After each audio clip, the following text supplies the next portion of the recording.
കോഴിക്കോട് താമരശ്ശേരിയിൽ ഷിബിലയുടെ കൊലപാതകത്തിനു പിന്നാലെ നടപടി നേരിട്ട ഗ്രേഡ് എസ്ഐ നൌഷാദിന്റെ സസ്പെൻഷൻ പിൻവലിച്ചു.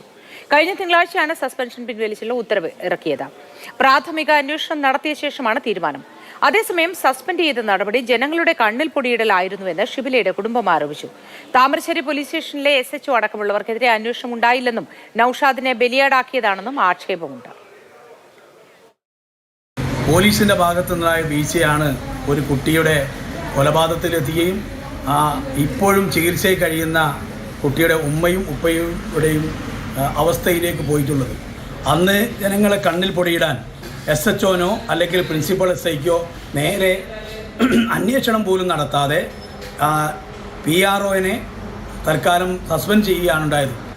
പോലീസിനെ സംബന്ധിച്ചിടത്തോളം കൊലപാതകം നടന്നിട്ട് പോലും അതിനുശേഷം പോലീസ് സ്വീകരിക്കുന്ന നിലപാട് ജനങ്ങൾക്കോ അല്ലെങ്കിൽ ഇവിടെ നമ്മുടെ ജനങ്ങളെ ഭയപ്പാടില്ലാതെ ജീവിക്കാനുള്ള സാഹചര്യം ഉണ്ടാക്കുന്നില്ല എന്നുള്ളതാണ്.